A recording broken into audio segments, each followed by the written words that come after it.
Building a $10 million a year sales team is a lot simpler but harder than most people realize. If you're a sales agency owner or if you just own a business and you have a sales team, I'm gonna break down the 3 most important things you need to do every single day, every single week, every single month to make sure your sales team is bringing in revenue every single day for your business. Whether you're selling coaching, consulting, pharmaceutical, anything service-based, and you're selling it online and you have leads flowing in, you want to make sure your sales team, SDRs, setters, closers, triagers, all of them are performing at their best at all times. And that doesn't come from just more generic sales training.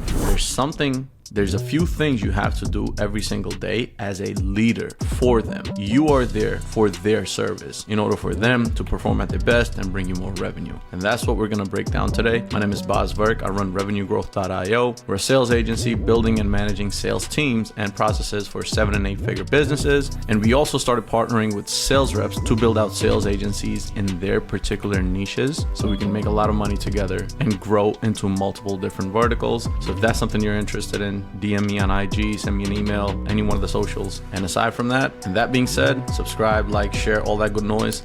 Let's dive in. The 10 million a year sales team blueprint, step by step. First and foremost, scaling a sales team to 8 figures a year isn't as complicated as most might think, right? It's hard, but it's simple. Before I get into the sales team, let's first also touch on marketing. If you're marketing or the team you're managing or the offer you're managing, they're marketing. If it's not dialed absolutely the fuck in, your sales team won't be effective. Sales reps need people to talk to, qualified people to talk to in order to actually turn prospects into leads, leads into calls, calls into cash. That's the sales process. A sales process cannot be effective if the marketing process isn't dialed in. Now, assuming the marketing is on point and there's decent lead flow coming in to support the sales team, the next key is the sales reps. I'm sure that seems obvious, but the types of reps I'm talking about are sales reps, setters, closers, SDRs, etc., that treat your business like it's theirs, right? They're so vested in making sure deals are flowing through on a daily basis.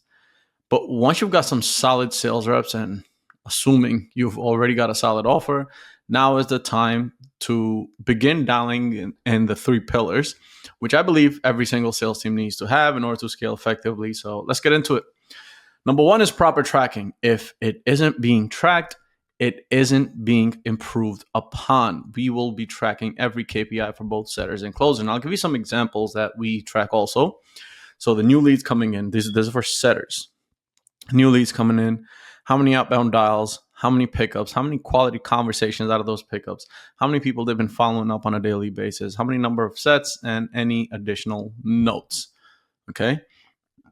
For main closer KPIs, calls that were scheduled, calls that were taken out of all the call schedules, how many were no-shows, how many were reschedules, out of the calls taken, how many offers were actually made. Again, needs to be at like a 80%, but I'll talk about that in a little bit. Number of closes, total revenue generated, total cash collected, and any additional notes either for the manager, you, or the business owner if you run a business. So that's 1. Number 2 is daily meetings. Now there's people in 2 different camps here, right? 1 is there's no need for daily meetings. Others, daily meetings should be mandatory. I sit in the second just because of my bias, my previous experience, and for good reason. I've actually tried the no need for daily meetings and done it every other day. I've tried twice a week. I've done once a week, and almost always it's a bad idea. If you're a sales manager on any offer in any vertical, you know you're an adult babysitter, okay? Leaving things for your reps to do thinking they'll get it done without you on top of it is just foolish. Now, again, I'm sure you're going to have 1 or 2 reps that can carry their own weight. They do what they're supposed to do every single day. You never have to worry about what they're doing, right? But that's not the norm. That's going to be like your top 10%. I'm not talking about that. I'm talking about you running your sales team as a whole. Instead, I would give these sales reps who are always on top of their shit an exception to not have to show up to the meetings. Again, as long as they're on top of all their KPIs, all their admin tasks, EOD, notes, updating CRM, and their performance doesn't dip, right? As long as that's happening, give them an exception. But for everyone, the norm is daily meetings. And number three is qualitative end of day reporting.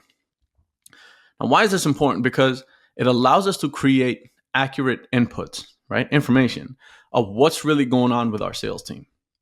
If we don't know what's really going on, again, on a daily basis, then we're not going to be able to coach or lead our team effectively. If you go back to the KPI tracking, it's not just there for the sake of sales reps to be filling out. It's actually there for you as their sales manager or offer owner. You've got to see and make sure on a daily basis that your team isn't lacking in anything. If your setters aren't booking at least 10% of the new leads coming in daily, find out why. If the calls being booked aren't showing up at least 65% of the time, find out why. If setters aren't able to connect to the leads coming in, find out why. If everyone setters speak to isn't qualified or not interested, find out why. Probably a marketing issue. If closer isn't making an offer to at least 80% of the showed calls, find out why. Chances are your setters aren't qualifying the calls enough. If closer isn't confirming or reminding prospects of their appointments, find out why. If closer isn't closing at least a third of the offers made, find out why. So there's so much you need to keep a pulse on as a sales manager, right? Your sales reps are good at doing their job, selling, whether it's selling appointments or your service or whatever.